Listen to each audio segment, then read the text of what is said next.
Olá pessoal, bom dia. É muito bom a gente poder estar junto ainda, que seja ainda por vídeo, mas pessoalmente aqui e ali, um ou outro, a gente vai tendo mais contato, vai voltando àquela comunhão e isso tem sido fabuloso. Eu acredito que para você também, para nós, de uma maneira muito especial. Queridos, hoje o pastor Rafael me convidou para falarmos um pouco a respeito do assunto do mês, que é a essência. E o pedido dele é para que eu fale sobre a essência da vocação.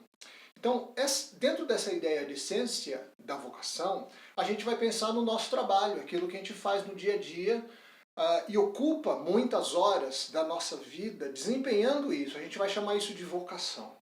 Então, é isso que eu convido você para pensar e também para no final você ficar com alguma coisa no coração, para que você pense, para que seja o seu direcionamento no dia a dia, quando você estiver desempenhando a sua vocação durante o seu dia, durante a sua vida, ok?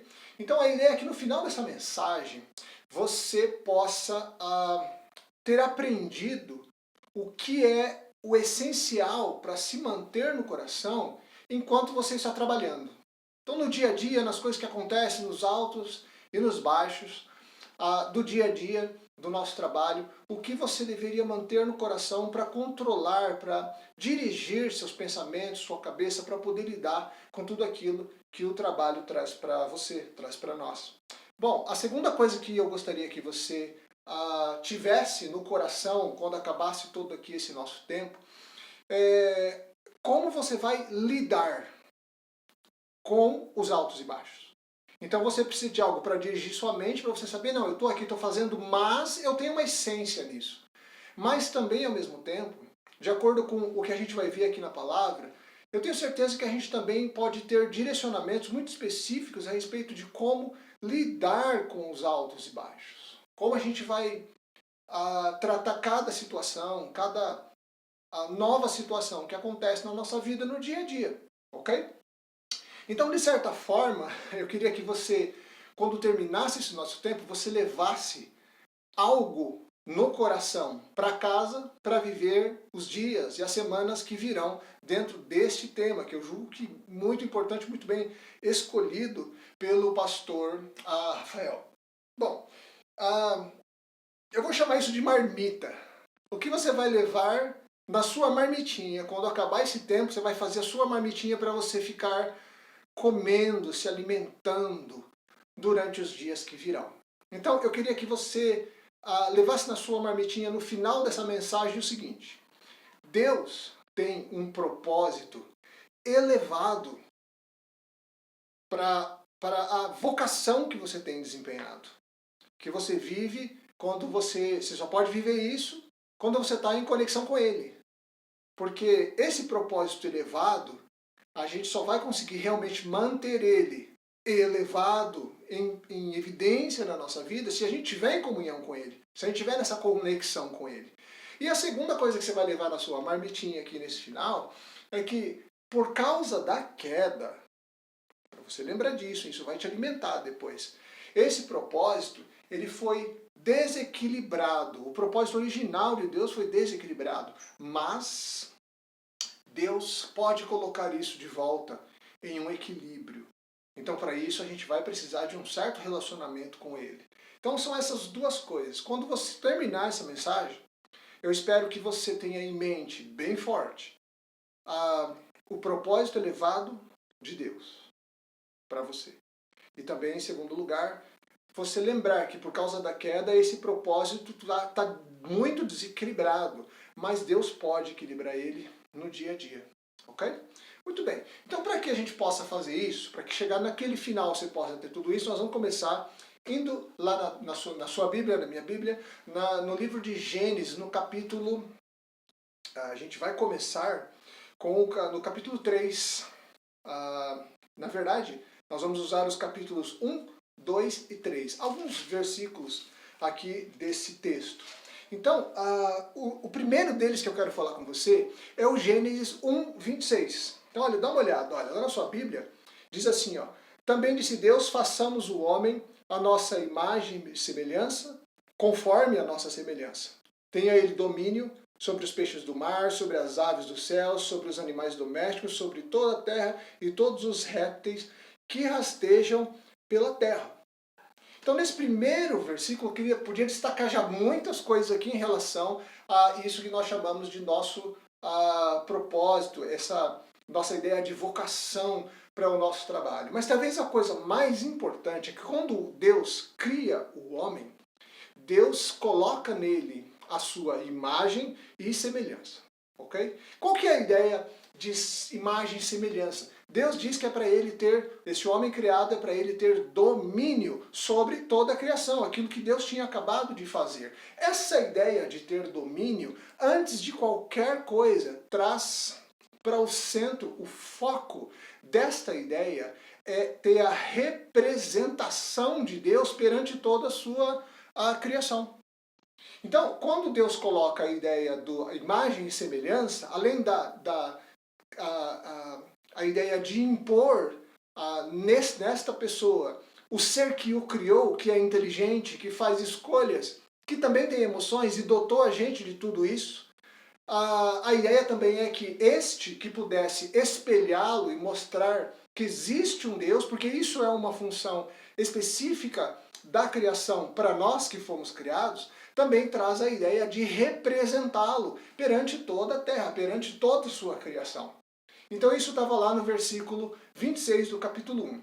O segundo versículo que eu quero usar com vocês é versículo 8, já no capítulo 2. Olha só que interessante esse versículo. E plantou o Senhor Deus um jardim no Éden, na direção do Oriente, e pôs nele o homem que havia formado. Versículo 9 agora. Do solo fez o Senhor Deus brotar toda sorte de árvores agradáveis à vista e boas para alimento, e também a árvore da vida no meio do jardim e a árvore do conhecimento do bem e do mal. A questão das árvores, a árvore da vida e a árvore do conhecimento do bem e do mal, a gente deixa para um outro momento a gente poder se aprofundar nisso. Mas nesse instante eu queria que você pensasse que originalmente o trabalho é para ser algo prazeroso. Olha só que interessante. Plantou Deus um jardim no Éden. Então se imagine andando em um jardim, mas um jardim de verdade, bem florido, com plantas exóticas, com ornamentação, iluminação para a noite, posicionamento. Imagina só um jardim destes feito por Deus. Foi nesse lugar que aqui o versículo diz que Deus plantou o homem. Num lugar muito agradável, imagino. Só que não só isso. Deus ainda diz que lá Deus plantou toda sorte de boa plantação, de boa relva, de bom pomar. Ali havia tudo que havia de interessante. Olha que interessante, olha. Do solo fez o Senhor brotar toda sorte de árvores agradáveis à vista e boas para alimento também. Então olha que interessante. Nós tínhamos lá algo que nós podemos chamar de um ambiente ideal para o trabalho. Então não somente Deus nos cria, nos impõe a sua imagem, a sua semelhança, para que as pessoas possam saber que existe um Deus e ainda nos dá a capacidade de representá-lo perante toda a sua criação. Só que mais ainda, Deus ainda nos dá o ambiente ideal para a gente poder fazer esse trabalho, tanto de cuidar da sua criação, quanto também ideal para desempenhar esse trabalho, que é dominar também e representá-lo, espelhá-lo para toda a sua criação. Aliás, essa condição ideal foi dada para Adão. Dessa maneira é que ele foi criado. E depois, no versículo 15, dá uma olhada comigo, mais um versículo ainda no capítulo 2 de Gênesis, diz assim, ó. Tomou, pois, o Senhor Deus ao homem e o colocou no jardim do Éden para o cultivar e para o guardar. Opa, entramos agora no nosso tema. Deus nos chamou, na pessoa de Adão, para cultivar, para cuidar da sua criação. Olha só o versículo, ele diz para o cultivar e o guardar, cuidar dele, trabalhar nele, fazê-lo ser continuar sendo um lugar agradável, um lugar perfeito, ideal para se viver. E junto com isso, a nossa a responsabilidade de representá-lo para toda a criação. Nesse contexto é que você começa a entender por que o trabalho pode e sempre será ser tido como uma bênção. Trabalhar é muito bom. Trabalhar é muito legal. Deus nos deu a capacidade para mim e para você, na pessoa de Adão, para trabalhar nesse mundo, cuidando dele, fazendo com que ele seja um mundo agradável, um bom lugar para se viver. Enquanto isso, nós vamos fazendo a forma de Deus, com a capacidade de olhar as coisas, de fazer o que é certo, de produzir, de ajudar, de conquistar, de avançar, de expandir. Tudo isso enquanto nós estamos representando a Deus. Como? Fazendo da forma certa, fazendo de uma forma em que não haja coisas erradas, como é Deus. Por isso que a gente representa a Deus. E a gente tem a obrigação de cuidar desse planeta, cuidar dessa terra, com a nossa vocação, seja ela qual for. Alguns de nós, como o pastor Rafael já falou na semana passada, alguns de nós vai ter uma habilidade mais intelectual para contribuir com esse plano. Alguns outros têm habilidades mais manuais. Alguns outros sabem construir, alguns outros sabem planejar, alguns outros sabem ornamentar, outros sabem trazer pessoas para se relacionar. E desta maneira é que Deus planejou que nós iríamos cuidar, expandir, guardar a sua criação. Dessa maneira, eu queria que você pensasse e guardasse esta frase para resumir tudo isso que a gente já falou. O trabalho é e sempre foi uma bênção de Deus. E assim, então, foi criado tudo, assim foi o começo. Só que aí, nós estávamos no capítulo 1 e 2 de Gênesis, só que aí vem o capítulo 3 e estraga tudo, porque aí entra o pecado. E junto com a entrada do pecado, também houve uma desfiguração desse plano original de Deus. Então olha que interessante. Nós vamos agora olhar para esse pecado e principalmente ver as consequências específicas sobre o trabalho. Tem várias consequências que não tem a ver com o tema agora. A gente vai falar especificamente sobre as consequências sobre o trabalho. Então eu queria que você abrisse agora a sua Bíblia, deixasse aberta, aliás, né, em Gênesis no capítulo 3. Vamos para o capítulo 3 agora. E você vai ver o primeiro versículo que a gente vai usar, vai ser o 16. Já houve a queda e agora Deus está já pronunciando as consequências da rebeldia, da desobediência para Adão e Eva. Então eu queria ver o versículo 16 com você, que disse assim: E a mulher disse, multiplicarei sobremodo os sofrimentos da tua gravidez. Não tem muito a ver com o tema, mas você já deixa aí. Em meio de dores darás à luz, o teu desejo será para o teu marido, e eu quero esse pedacinho aqui, ó, e ele te governará. Então uma das consequências pela desobediência é que a mulher agora será governada pelo homem. E sabe qual o problema com esse governará, essa palavra, ele te governará? Quer dizer, ele reinará sobre você, ele terá poder ou direitos sobre você. Então, senhora, você que está aí assentado agora, irmã, você está aí assentada e você está falando, puxa, mas isso é tão horrível, isso é tão injusto. É isso mesmo. É terrível, mas não injusto. Esta é uma das consequências do pecado. E desequilibra aquele plano original de Deus, que era tudo tão legal, tão bom. Então, por isso, os maridos passam a não deixar as suas esposas trabalharem. Ou então eles deixam elas trabalharem e passa a responsabilidade para elas.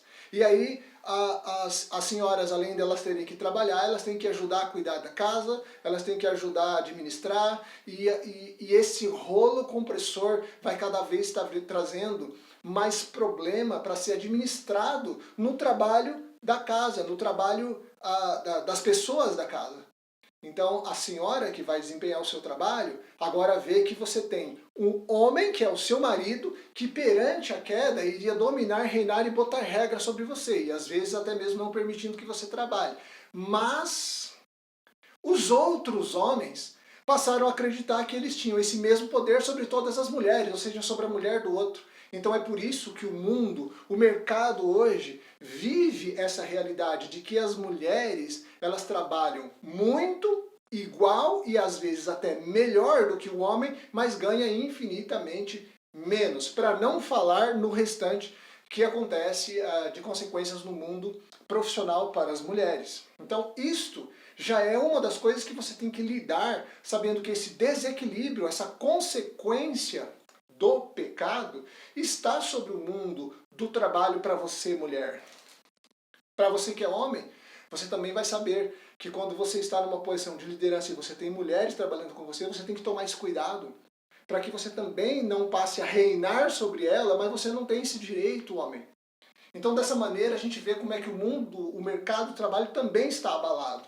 Mas não para por aí. No versículo 17, diz assim, ó: Adão disse, visto que atendestes à voz da mulher e comeste da árvore que eu te ordenara que não comesses, maldita é a terra por tua causa, em fadigas obterás dela sustento durante todos os dias da tua vida.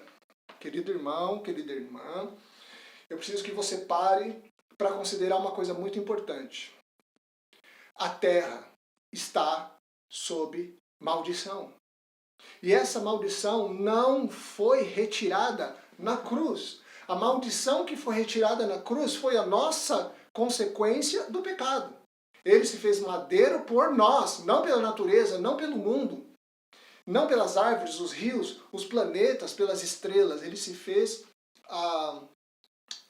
maldito na cruz para levar sobre nós a maldição que estava sobre nós, seres humanos. Na verdade, o apóstolo Paulo vai falar depois, e você deve conhecer bem esse versículo, que até a própria natureza está aguardando com expectativa a manifestação dos filhos de Deus, numa referência de que quando Deus reformar toda a questão humana e o pecado, finalmente, então aí ele também vai restaurar a natureza. A própria natureza precisa de ser restaurada. Hoje, a terra ainda permanece em maldição. Essa maldição ainda não foi retirada. Então eu queria que você pensasse assim, ó. Como a terra permanece maldita, ela continua dando os seus frutos de que está debaixo de maldição. Quem está debaixo de uma maldição não pode resolver o problema por si só, necessita de resgate. Alguém tem que vir de fora e resgatar essa pessoa ou essa situação. Então eu queria que da mesma forma você pensasse agora nos versículos 17 e 18 que dizem assim. Aliás, o 17 nós já falamos, e o 18 diz assim, ó: Ela, a terra, produzirá também os cardos e abrolhos, que nada mais são do que ervas daninhas, né? E tu comerás da erva do campo. No suor do rosto comerás o teu pão, até que tornes a terra. Isso aqui é uma referência ao trabalho duro que eu e você passaremos a ter como consequência do pecado. Então você não pode esperar que o seu trabalho seja o melhor lugar do mundo. Diante de tudo isso que a gente falou, aquele ambiente ideal, aquela coisa tão gostosa da criação, foi terrivelmente afetada pela queda. Então agora eu e você temos que lidar com esse desequilíbrio, como nós dissemos lá em cima, buscando a Deus, certo? Eu queria que você parasse um pouco e considerasse essa frase agora que eu vou te dizer. Ó. A essência do nosso trabalho é cuidar da criação e representar a Deus para ela.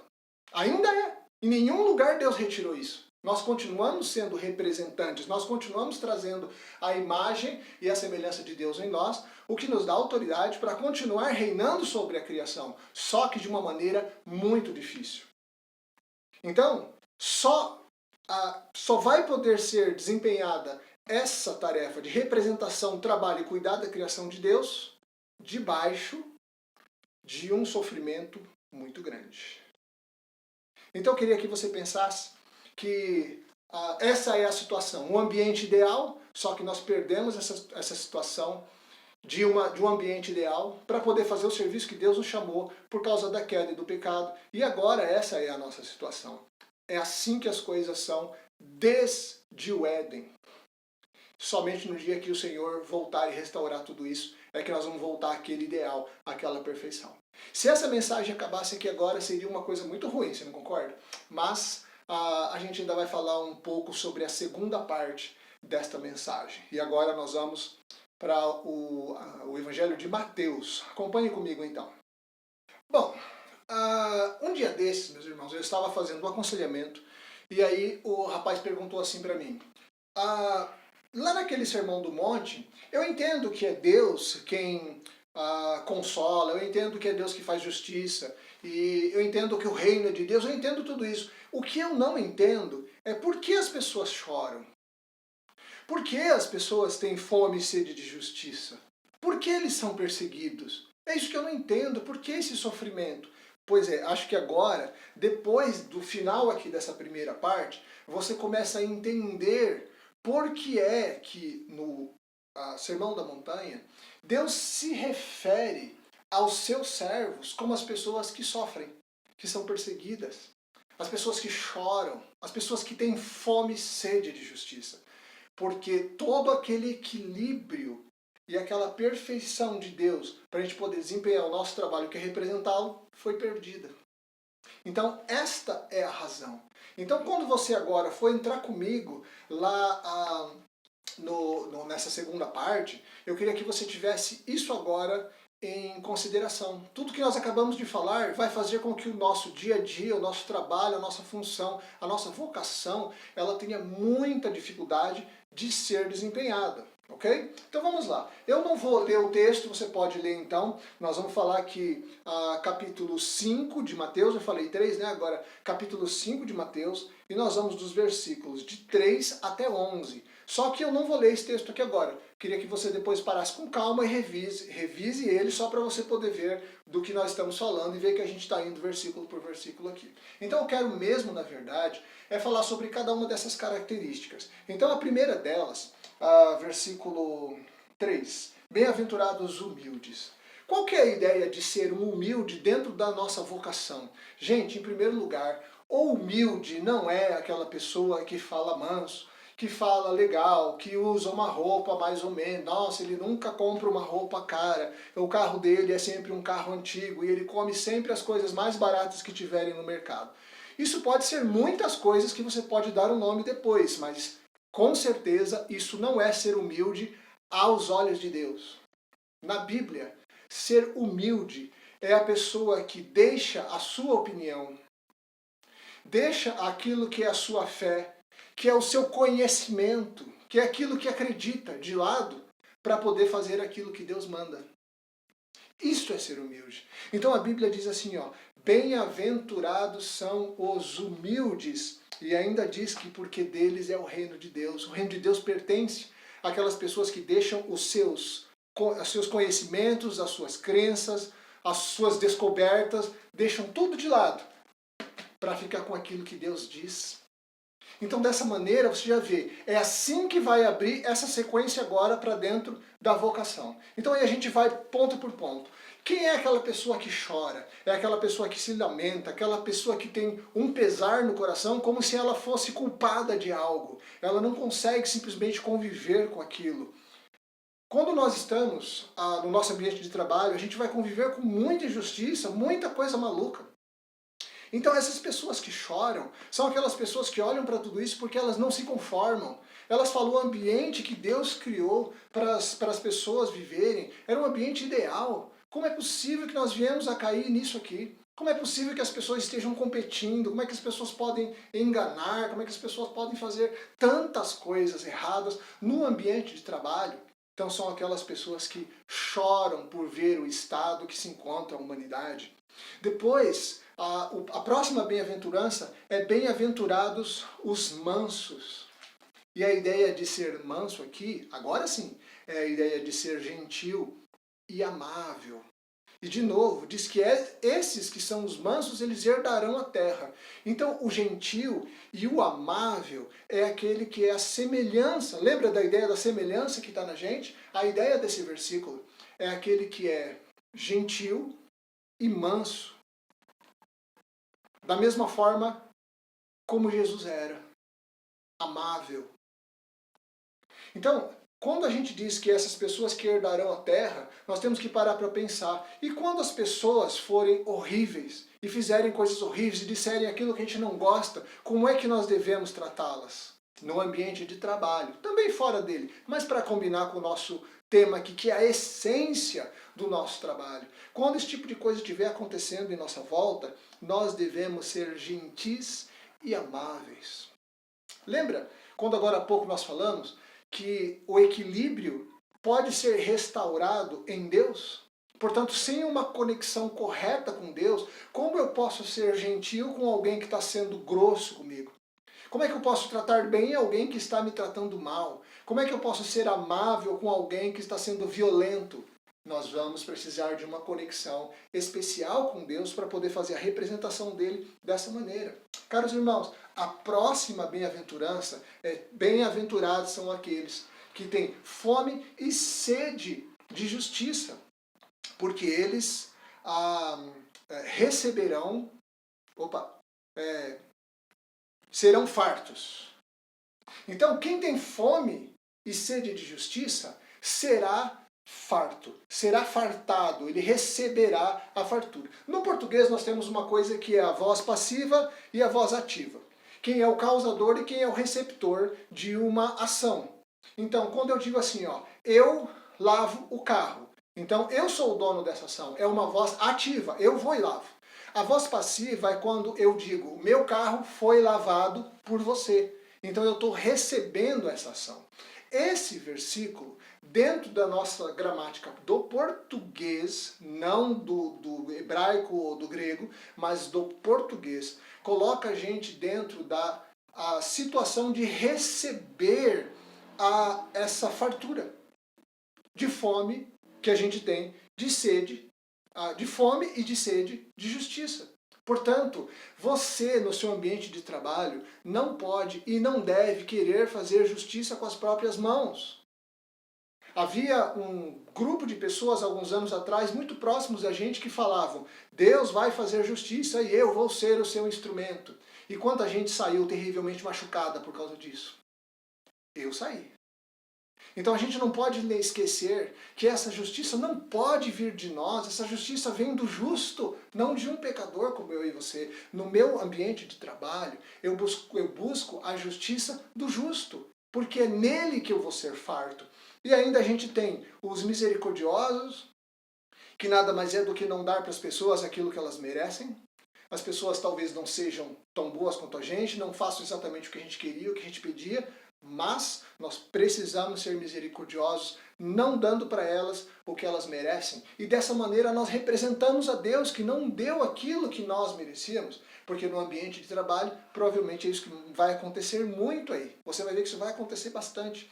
Depois, pacificadores, que é a ideia de representar. De novo, bem-aventurados os pacificadores, porque eles serão chamados filhos de Deus. A ideia de ser filho é a mesma espécie. Como a zebra, que tem uma zebrinha. Deus tem a humanidade, os homens, as mulheres, que foi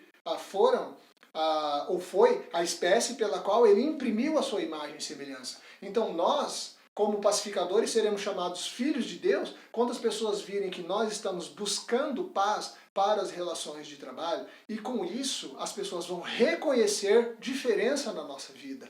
Então aí nós vamos estar representando a Deus para esse mundo.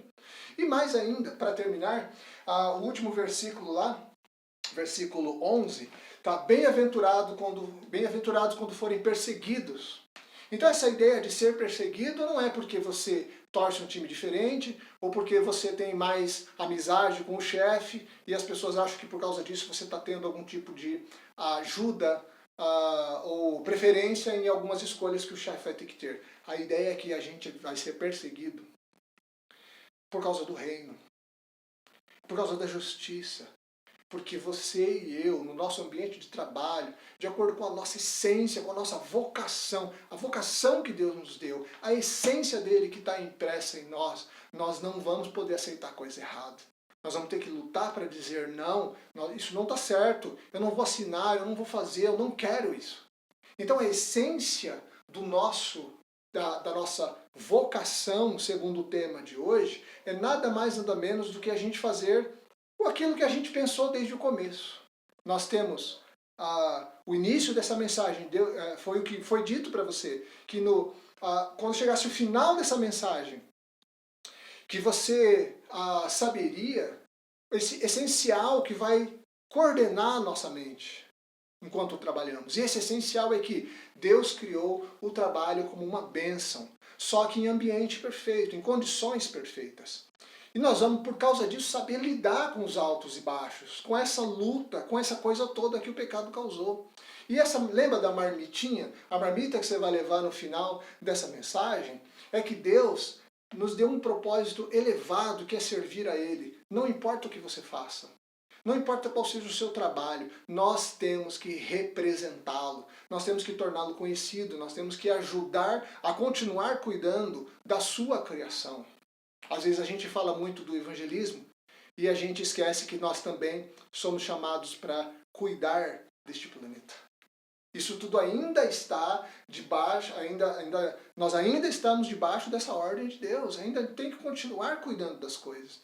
E também a gente não lembrar que por causa da queda houve um grande desequilíbrio nesse plano de Deus. Aquilo que era perfeito agora não é mais um ambiente de trabalho. Mas depois de Cristo, ou em Cristo se você preferir, quando nós estivermos com a conexão certa com Deus, com toda a certeza, esse equilíbrio pode voltar. A gente pode começar a ver as coisas de uma maneira diferente. Como? Sermão do Monte. Sendo humildes, chorando quando a barra estiver muito pesada, sendo manso quando as pessoas forem terríveis conosco, tendo fome e sede de justiça e praticando a justiça. Também não adianta só ver a injustiça que o outro pratica e a gente mesmo não pratica a justiça nós mesmos. Nós temos que ser justos e praticar a justiça com certeza. Sendo misericordiosos com as outras pessoas, porque às vezes nós também vamos errar. Então, ser misericordioso e não dar para elas o que elas merecem. No ambiente de trabalho isso é muito importante.